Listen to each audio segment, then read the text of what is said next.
American Single Malt is now defined, and I don't like it.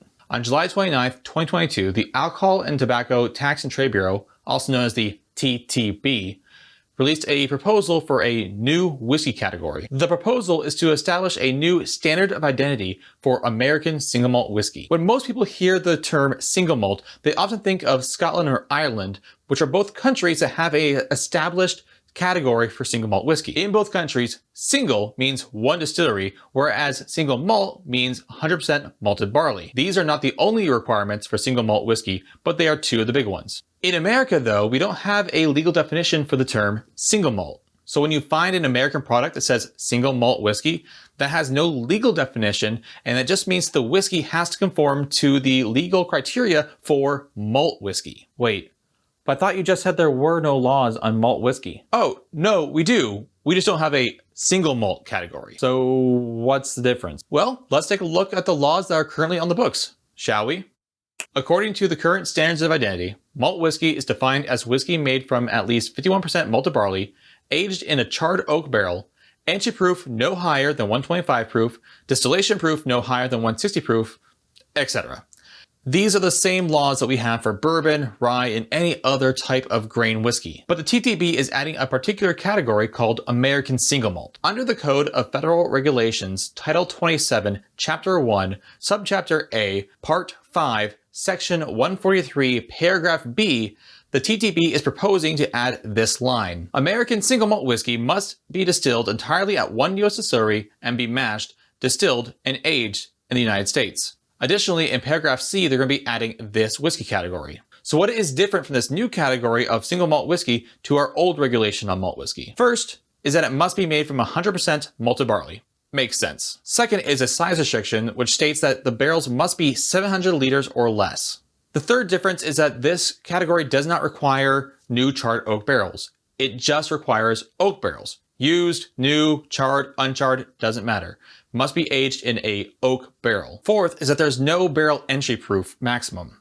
Unlike the other categories where the entry proof has to be no higher than 125, distilleries could distill their whiskey to 160 proof or lower and put it straight into the barrel at that proof. The fifth difference is that distilleries will be allowed to add colorings, flavorings, and other blending materials when making American single malt whiskey. The sixth difference is that unlike straight whiskeys, there is no age requirement for American single malt, but we're going to talk about that more later. So why do I not like this new American single malt whiskey category? Honestly, it just feels stolen and a bit random. As shown, so many things in this category are completely unlike the other existing whiskey categories. Let's go back to the list and I'll talk about it. So that first requirement of 100% malted barley, I'm totally okay with, but I wish there was some sort of different designation that we could put on it instead of just broadly calling it American single malt whiskey. Maybe something like pure or something where you can designate it's 100% of one grain. The size restriction is just purely stolen. There's no arguing about that one. No other category of American whiskey has a size restriction on what size barrels you can use to produce whiskey.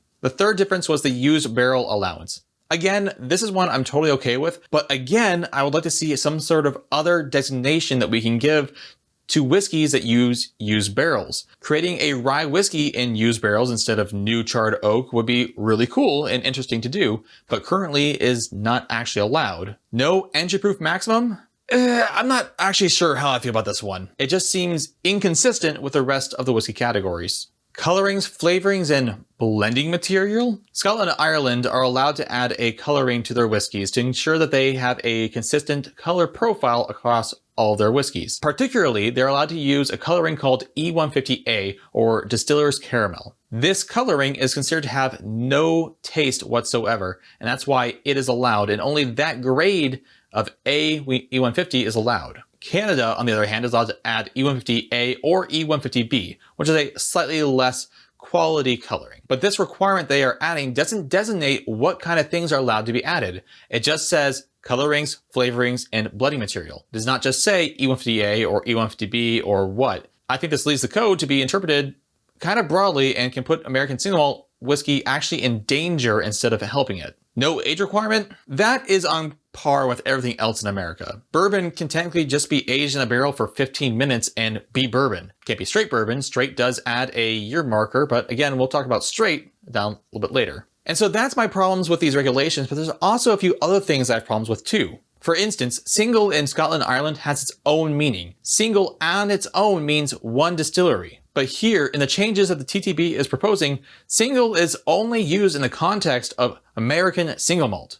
It can't be used any other way. Additionally, how does this category of American single malt interact with other designations such as straight or the state of distillation? If I understand how this code reads, we could see a category of Kentucky straight American single malt whiskey on a label. Overall, I agree that there does need to be some sort of change in the regulations to allow for used barrels and designating when a whiskey is 100% of malted barley or any other grain. But the way that the TTB is doing it here, I don't think is the answer. And I think we need to see a lot of changes here before we can say that American single malt is going to be a legitimate category. But what are your thoughts? Do you like these rules? Do you want to see different changes or have some other ideas?